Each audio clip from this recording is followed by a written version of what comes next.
O Congresso Nacional adiou a apresentação do parecer sobre política nacional de minerais críticos. O deputado Arnaldo Jardim decidiu postergar o relatório para o dia 21 de abril, em busca de um alinhamento maior com o governo federal. A medida atende a um pedido do presidente da Câmara, Hugo Mota, e dos Ministérios da Fazenda e de Minas e Energia. Qual que é o objetivo? Construir um consenso que facilite a votação no plenário, já que o projeto tramita em regime de urgência. Entre os pontos mais importantes estão inclusão do setor no REID, o regime que dá incentivos fiscais para o desenvolvimento de infraestrutura, e nós vamos entender como que esse adiamento afeta os investimentos com o Gustavo Roque, colunista do CNN Infra. Gustavo, é sempre um prazer conversar contigo, meu caro. Vamos demorar um pouquinho para chegar aí num consenso para essas negociações. Já há uma divergência, até um incômodo do governo federal pelo adiantamento aí da discussão por alguns estados, tem espaço para muitos caminhos a serem seguidos na Câmara dos Deputados. Todo mundo quer este texto mais alinhado possível para ir para a votação.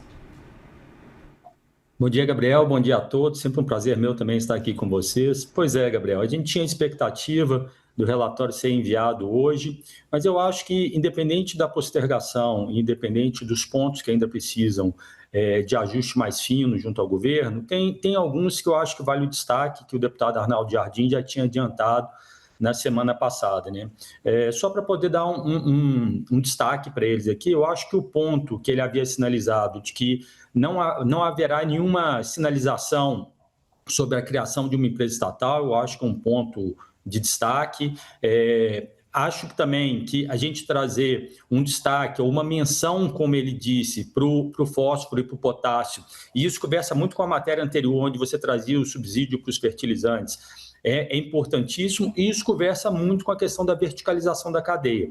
Então, ainda que a gente tenha esses pontos em aberto da discussão da União com os estados e eventual algum acréscimo nesse texto, eu acho que essas três sinalizações, com o potencial criação de um fundo de 5 bilhões de reais para incentivo à pesquisa e exploração, já é um sinal muito positivo do que pode vir no dia 21.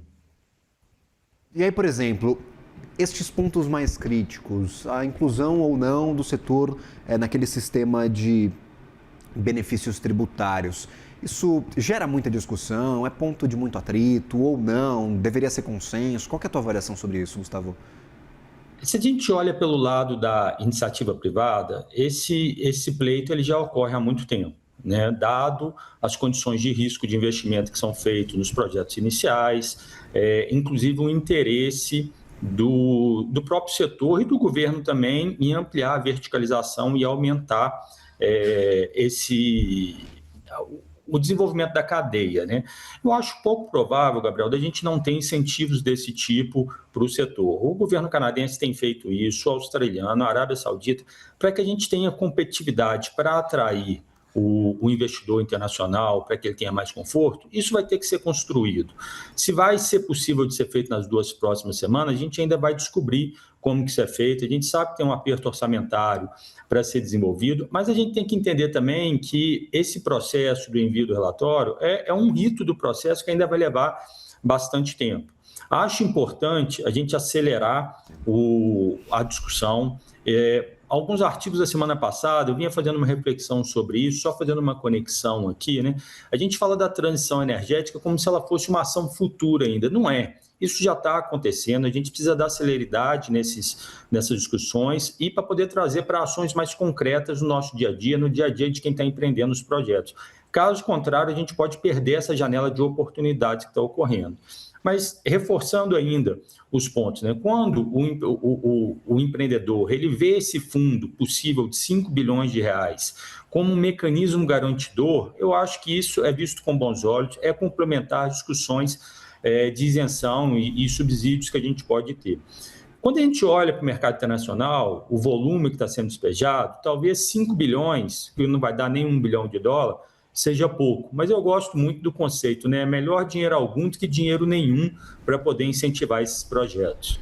Perfeito. Há outro ponto sensível na tua interpretação que pode barrar investimentos mais intensos neste segmento aqui no Brasil, que pode ser, por exemplo, discutido lá na Câmara dos Deputados? Porque a gente sabe que o texto entra de um jeito e sai do outro, e aí pode sair melhor ou muitas vezes aí sair pior do que a encomenda, Gustavo. Eu acho que a discussão de uma eventual criação de uma empresa estatal para poder fazer a gestão ou acompanhamento dos projetos, apesar da sinalização do deputado Arnaldo Jardim de que isso não estaria no relatório, a gente sabe que eventualmente pode voltar nessa discussão. Mas pegando um gancho no CNN Talks da semana passada, a presidente da Petrobras, ela trouxe um ponto que eu gostei muito. Ela trouxe um conceito chamado safety side, né, que ela faz parte do safety side, ou ela gosta do lado seguro. E por que ela trouxe esse conceito? Ela fez uma referência de que a Petrobras não iria participar ou desenvolver projetos que, por mais atrativos que fossem, não tivessem conectados ali com o conhecimento da companhia, né? E veja bem, a gente está falando de uma estatal com décadas de desenvolvimento, com notório conhecimento técnico no seu negócio e que prefere estrategicamente ficar no que conhece. Então, por que a gente vai discutir a criação de uma estatal num processo super complexo quando a gente vai falar de terras raras ou de minerais críticos? Então, eu acho que não é oportuno trazer para isso, eu acho que essas discussões tomariam bastante tempo e elas poderiam engessar o desenvolvimento das ações que a gente precisa para poder ter esse setor numa velocidade que dê competitividade a nível global, sabe, Gabriel? Agora, a Petrobras já disse anteriormente que ia vender as suas refinarias, está investindo de novo para chegarmos em 100% de autossuficiência aí de diesel.